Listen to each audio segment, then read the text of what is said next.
Do you suffer from painful, heavy periods, PMS, mood swings, or migraines? Are you tired of being told they are just normal parts of life? Or are you afraid your child's going to suffer these symptoms too? At Vividis, the full of life company, we take the pain, misery, and confusion out of those menstrual cycles and replace them with tools of empowerment and time management so you can be Vividis. Visit embracingflowpodcast.com for more information on transforming your cycles from ow to wow. Information shared on the Embracing Flow podcast is for educational purposes only. It does not constitute medical advice. Ever felt frustrated being told PMS, heavy bleeding, and cramping are just normal parts of life?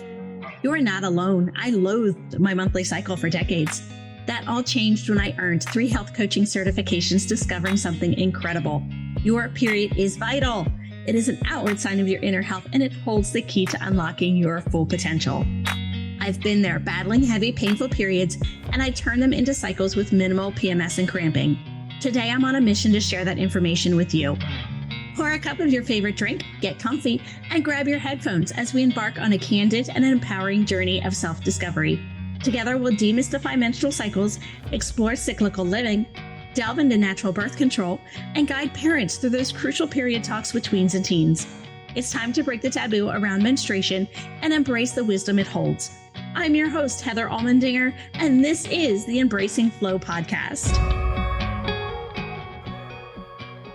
Hello, everyone, and thank you for joining us on Embracing Flow. I'd like to introduce our guest today, an expert at Embracing Flow, Lea Dombrowski. Lea, thank you so much for joining us today. How are you? Hey, thank you so much for having me, Heather. Lea is here because she is a holistic health coach and nutritionist who helps women lose weight and heal their guts. She does this by using nutrition, lifestyle changes, fitness, and functional medicine to address the whole person and to get to the root of the issue. I love that you are looking at the entire person and not just the different parts because it's needed. That whole person, that whole picture is definitely needed. No, yeah, for sure. I feel like, I don't know, I always see somebody does one thing. Like, I personally, I got into this after dealing with so many health issues of myself. And I went to doctors and they didn't look at my nutrition, they didn't look at my lifestyle, even like functional medicine practitioners, they didn't look at that. And I'm like, that's honestly to me like a huge disservice. And it really does take using the tools in the toolbox to really heal.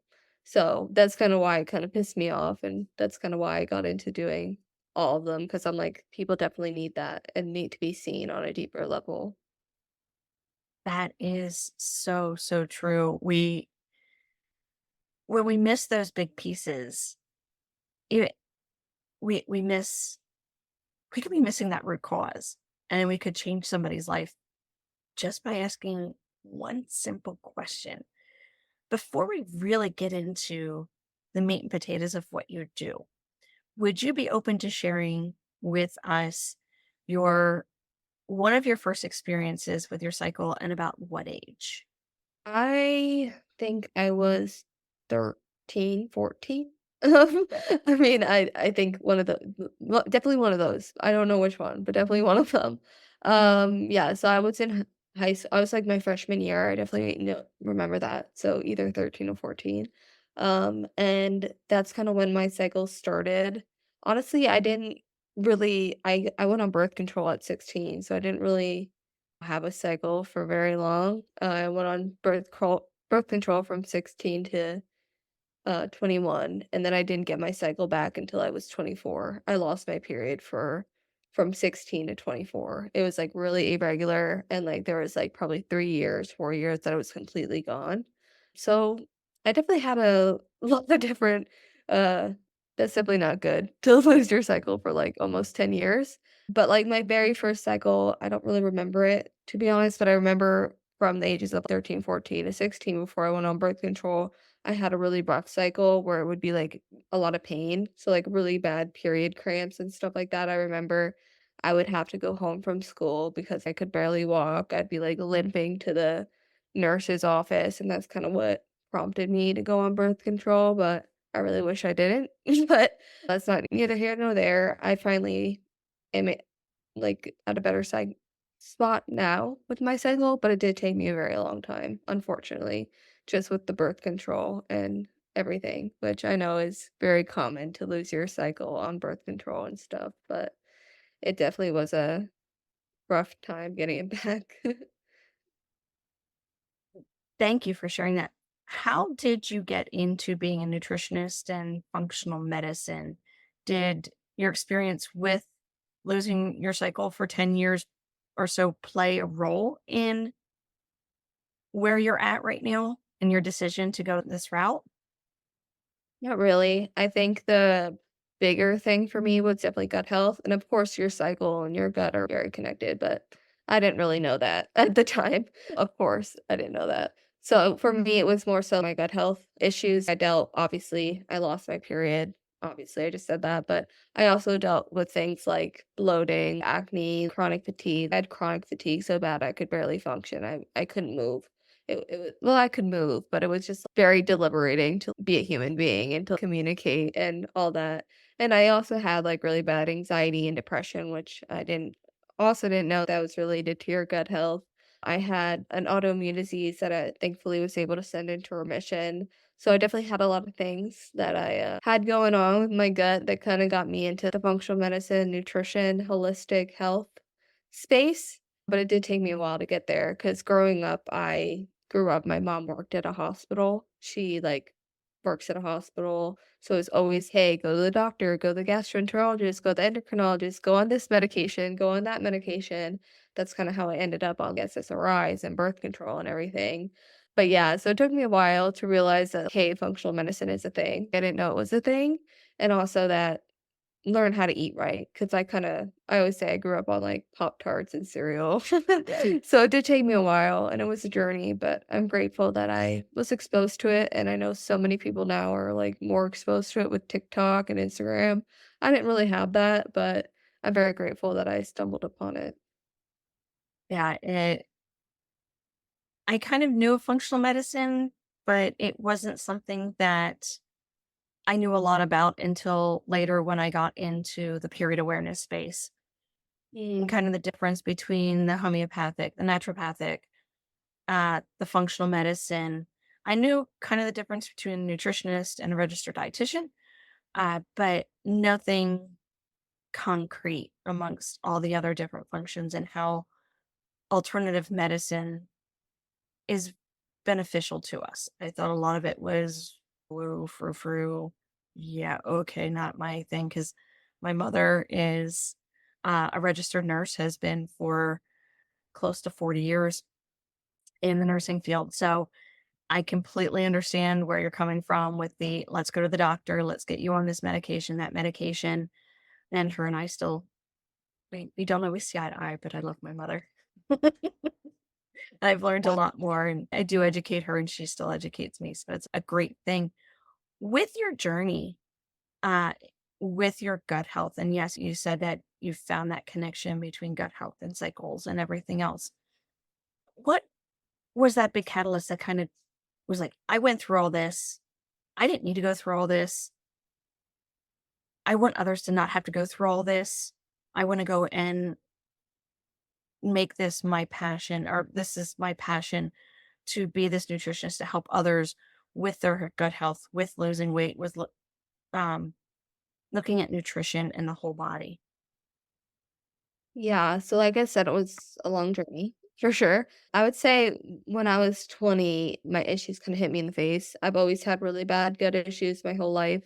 Always struggled with, like I said, period cramps, with this, like that. I was on chronic antibiotics most of my life. I always had the infections and this and that and whatever. Of course, that also stems from the gut, but I guess I didn't realize that either, that like all these throat infections and the tonsillitis constantly and but yeah, but at the age of 20, it kinda hit me in the face. That's kinda when I started struggling pretty badly with my gut, and I would literally every single day be having really bad gut issues. Don't wanna be TMI over here, but it was pretty bad, and that's kinda when the chronic fatigue was going on, the brain fog, like, I really didn't feel good.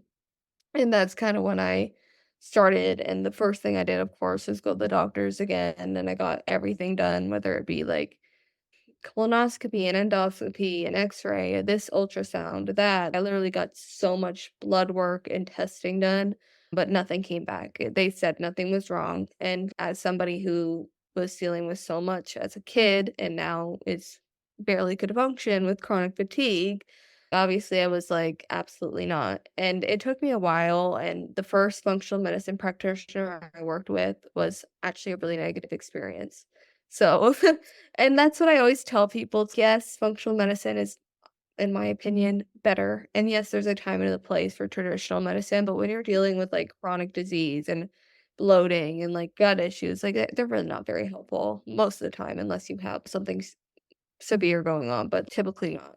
But yeah, so functional medicine is usually the place to go when you're dealing with the chronic fatigue, the gut issues, the hormones, and stuff like that. But there's good and the bad in every industry. And I kind of what I noticed is that the functional medicine was also kind of a money grabber now. With it becoming more popular, it's just like a lot of the doctors there, like they want your money. They want to literally give you 10 different tests and 30 different supplements and overwhelm you, and you spend like $10,000 and nothing changes. And that's kind of what pissed me off because I'm like, again, like you're spending all this money, it's not insurance.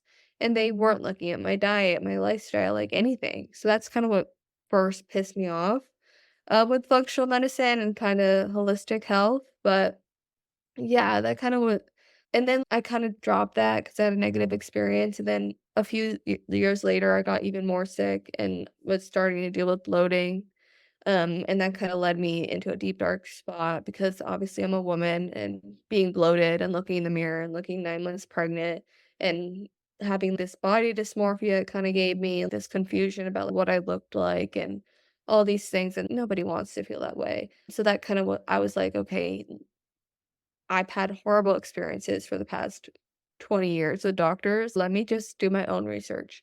And of course, like the internet is not very helpful. I mean, it isn't. I mean, there's a lot of information out there, which I'm very grateful for, but it's just there's so much. And I kind of went down the rabbit hole. I see everyone go through with trying every single diet under the sun, trying every supplement under the sun. And I'm like, really, that's what everyone falls into, and if I could give people one piece of advice, it's please don't do that. Please don't waste your time, your energy, and your money on trying random things and just throwing things at a wall. But that's kind of when I kind of fell back into the functional medicine, and I was like, okay, I know this is the answer. I know this is helpful. I just didn't have the right experiences, so I kind of got fell in love with it, and I kind of had to become my own practitioner to help myself because I really couldn't find somebody who would really deeply see me, which is unfortunate. So I didn't really ever find the help I needed. It was more so like me having to do it all on my own and figure it out all on my own and do certifications and really spend my time educating myself beyond like Google. So that's kind of what got me into it. And it took a while and it was a long journey, but I feel like I am finally in a good spot and I'm finally learning and I'm finally healing. It does take time, unfortunately, because like I said, I had the autoimmune disease because I spent years being chronically ill and that leads to like autoimmune and all these other issues. So yeah, it took me a while, but I'm grateful that I finally figured it out. And yeah, that's kind of why I'm like, okay, I need to do something different because that was just exhausting. Yeah, and I'm very happy that you did, and I'm saddened to hear that was the experience that you initially had, because I've heard of those experiences as well, of others going through that, and so it fortunately, it does, and I'm like I said, I'm saddened to hear that you went through that. The positive side now is you've learned about your body, and you're able to look at others and help them in a way that you weren't helped. Mhm. What were some of the first things that besides learning about your health, nutrition wise? What did you change nutrition wise? Is there, I know that there's a bunch of diets out there and everybody loves to jump on the newest diet. What foods did you look at?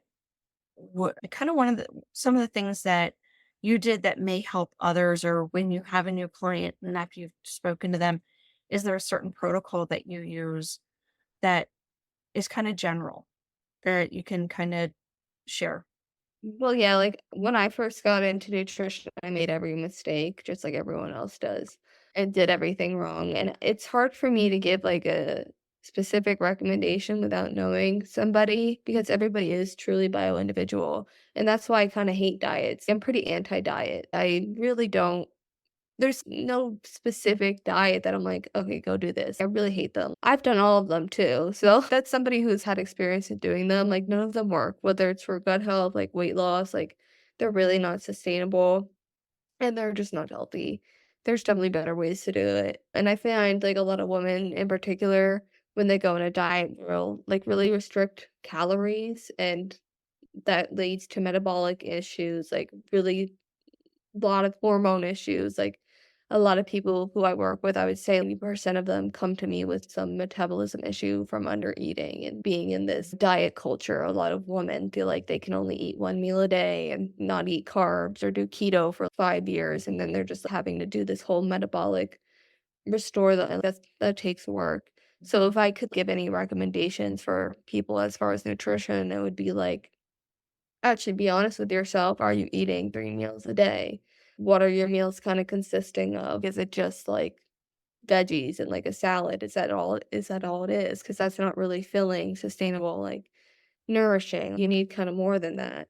And I also say instead of a diet, just look to optimize your meals. So I always tell people to eat a fat, a fiber, a carb, and a protein source at every meal. And if you don't know what those things are, fats are things like avocado, olive oil, cheese. Protein, that's going to be your most essential macronutrient. I really want you guys to eat at least 30 grams per meal or more. So really put that down on your plate, like a lot, please. Like that's put a lot. I promise it's gonna help you. But those are things like chicken, turkey, yogurt.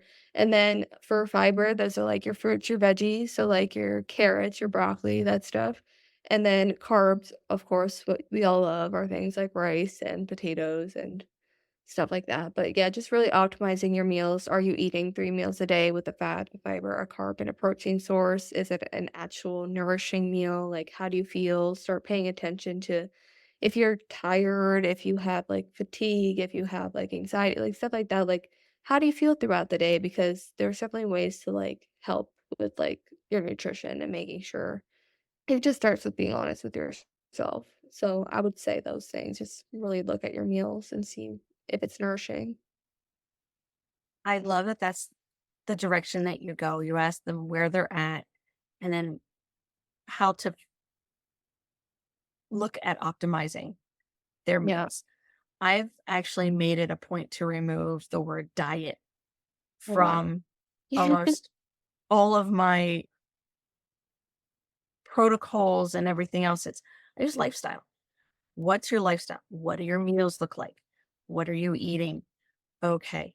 Because we do fall into that diet culture. So I'm very happy to hear that you're okay. Let's optimize your meals versus saying, oh, well, it's the keto or it's the Mediterranean or whatever the newest fad is, that the juice diet or carnivore.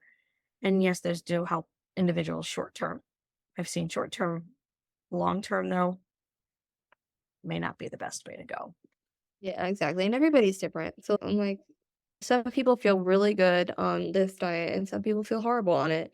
And I'm never going to be one to say restrict carbs. I'm like, that's our energy source. So I feel like everyone kind of discriminates or hates on carbs. And I'm like, it's really, that's not the enemy. Like, it's really not. And it's really more about, like we're saying here, like optimizing instead of restricting. So yeah, I do like that mindset for sure.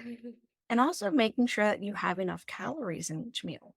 And Exactly. for your day, I've come across individuals that are trying to lose weight. And they're like, well, I was told I could only eat 1,200 calories a day. And I'm eating that, plus I'm lifting weights in the morning, and I'm going for a walk in the afternoon, and I'm doing this exercise at night. And I look at them, I'm like, okay, do you need more calories? Well, what do you mean? If I eat more calories, I'm going to gain weight. Your body needs more calories because you're burning the calories that you're eating by doing the exercises. Not all of them, but a lot. You're fighting with your own body. I know it's counterintuitive. If you're cutting calories, that's great. If you're doing exercise, then you need to add calories back into your daily caloric intake for your body to use those calories to improve your muscle mass or to improve to change your body. And they just look at me like, but that's not what I was taught. And I'm like, would you be open to trying it? No, Just I try definitely it. See how you feel. I fell in that hole before. I feel like every woman has. There was a Oh time yeah. in my life I was really restricting carbs. I was eating 1,500 calories, and I'm always telling people it's really like a mindset thing. It's yeah, diet culture sucks, but it's like when I was, like, kinda in that state of mind, I felt horrible, I had no energy, of course, I didn't have a period, it was really like I was undernourishing myself, and it's kinda hard to get people to believe you because 'cause they're always like, "Oh, I'm gonna gain weight, I'm gonna gain weight," and I'm always like, "Yes, but this is so common with women." Like I told you, 90% of the women I see, their metabolism needs some love, and I'm always saying it's so many women go years and years, like, only eating a meal a day, doing keto, doing X, Y, and Z, and what will happen is, like, the common term for it is starvation mode, but the more scientific term is, like, metabolic adaptation, where your metabolism and your body are gonna adapt to the calories it's given, and this kinda leaves women in a place where their body becomes weight loss resistant. They'll have uncomfortable symptoms like the fatigue, like the hair falling out, like the bloating, like whatever it is. Or they'll even hit a plateau, or I hear a lot of women having gained weight at this point too, and, like, what we need to do here is get your body out of starvation mode, start giving you nutrients because your body literally it doesn't understand that it's the 21st century and, like, we have a fridge. It's, like, freaking out, and it's, like, holding on to all this fat and all this weight, and, like, people will just continuously eat less, and I'm like, "That's not what you need. You need to actually restore your metabolism, get your body in a state where it can adapt and it can actually lose weight." And it takes, of course, like, nutrition, lifestyle, and metabolism support, but it is reversible. People think their metabolism is, like, stuck for some reason, and I'm like, "No, it's not. Your metabolism adapted to less calories, so it can adapt to more calories." So, a lot of women don't wanna increase their calories, but doing it in the right way and with the right support, you won't gain weight, you'll actually feel so much better. So, I'm always, like, trying to it's hard to explain and hard for people to Right. accept, but I always try to, like, get people to, like, think about it differently because 'cause I'm like, unless you're 12, you do not need 1,200 calories is way too low. I'm like I agree. And I fell into that trap as well. And it wasn't until I actually started eating. I'm a protein shake fan. And mhm, I had my brand of protein shake, and I would wake up in the morning. I'd get my Happy Go juice, which was not coffee. It's a moringa with natural green tea caffeine in it. I'd have this drink, and then I'd have my protein shake. And then about 2, 3 hours later, I'd have a cottage cheese with blueberries, strawberries, and raspberries. And then it would be lunchtime, and I'd have a decent sized lunch. And then a few hours later, I'd have a snack. And I'm like, this is so much stinking food. How am I eating all this? But I had somebody look at me and say, Heather, how much weight have you lost? I'm like, I don't know. I haven't stepped on the scale. Why? They're like, you've lost a lot of weight. And all I would do is go for about a 20-minute walk on my lunch break. I'd eat my lunch and then I'd go for a 20-minute walk. And I'm like, hold on. I'm eating all of this food and it looks like I'm losing weight. And like I said, I don't usually step on a scale because I don't like those. It's those numbers are triggering for me. So I mhm, look at losing weight through other means, my clothes fitting, just how I feel more than that scale. I do measurements and that sort of thing versus the scale. Is it nice to see the scale on the lower end? Yeah, but I don't use it because then I completely ignore all the facts that my clothes are fitting better and might be too loose. But I was like, you know what? I am wearing a pair of pants today that I have not worn in a few years because I had outgrown them and now I'm back in them and they're comfortable. It's not like that they were tight. Wow. Maybe I maybe eating all of that food is helping me and I continue doing that. And it took me a little while, but the scale did go down 10 pounds. But I went down like 2 or 3 clothing sizes with 10 pounds. And so I was like, "Okay," and that was with eating a lot more. So I definitely am was in that mindset that "Oh, no, I can't eat all this food." Yes, you can, and if you're exercising, you actually do need it. Your body may Yeah. need more food, just the right kinds of food. No, exactly. Exactly. What are some of the things that you're able to do to help individuals? If people wanna work with you, is it just gut health? Is it weight loss? What are the different areas that you work in? I would say my specialties are definitely weight loss and gut health.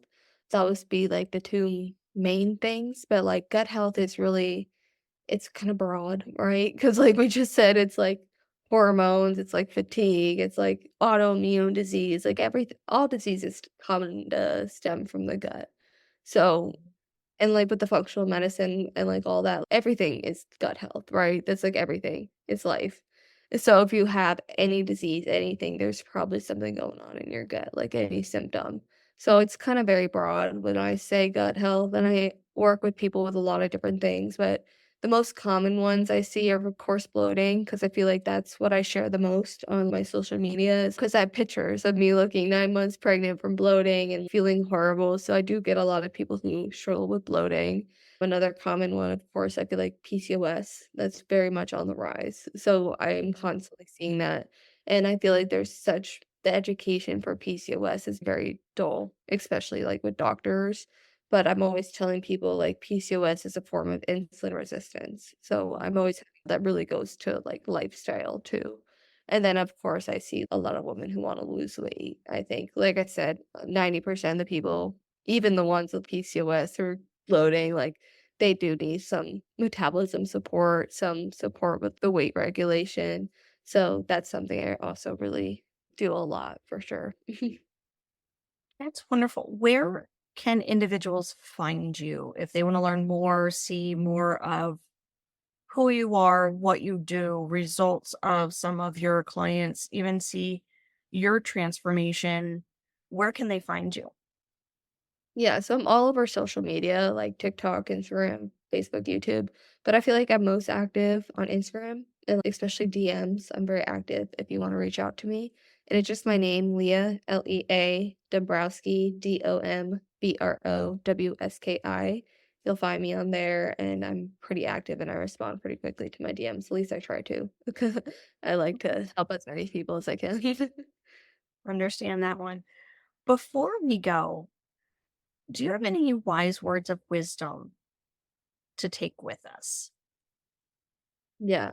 I feel I always have to, like, always tell people, like, "Hey, you're not crazy, like, the things you're experiencing, yes, bloating and acne and chronic fatigue and all this stuff, yes, they're common, but they're not normal." And I'm always telling people that. We kinda live in a society where we're told, like, "Hey, it's just hot girl stomach issues. Oh, it's quirky, it's fun, whatever." And I'm like, yes, it's very common, but it's not normal, and you are not crazy, and there's absolutely something you can do about it, and there's support out there, and there's a way to overcome it and feel better. You don't have to live your life being chronically ill. I mean, in my own journey, I was like, it took years, and I felt horrible for like over 10 years, and I was like, felt like it was just my life, but with the right support, like I do feel better, and that could be anybody. Like you just have to like be honest. Don't let anybody, like, tell you it's okay or it's normal. Your body better than anyone. If you feel like something's off, something's probably off. So just listen to yourself, advocate for yourself, and show up for yourself because showing up for yourself in any way you can, whether it's like a walk every day, whether it's just eating the four things I mentioned at every meal, a fat, a fiber, a carb, and a protein source, or doing anything for yourself, that's what's gonna make momentum and gonna help you, and anything you can do for yourself and show up for yourself is beautiful, so and for anyone who, like, resonates with me, like, I see you, and I love you, and I understand, so just knowing that there's someone out there is always, like, helpful. That is some wonderful, amazing words to take with us. Thank you so much, Leah, for taking us on this enlightening journey into functional medicine, nutrition, gut health, and metabolic health. Thank you so much for having me, Heather, it was a pleasure. Ah, you are so welcome, Leah. All the links Leah mentioned can be found in our show notes. Thank you so much, listeners, for joining us today. If you found a nugget of wisdom or a moment of empowerment, my mission is accomplished. Do you know someone who could benefit from this information? Please share Embracing Flow with them. Until next time, my friends, love hard, laugh often, and as always, be vividous. Talk to you soon. Thank you so much for joining us today on Embracing Flow. If you enjoyed this episode, please follow the show, submit a rating and review, and share it with your friends. Visit my website to receive your free PDF on 4 ways to decrease PMS. The link is in the show notes. Until next time, love hard, laugh often, and as always, be vividous.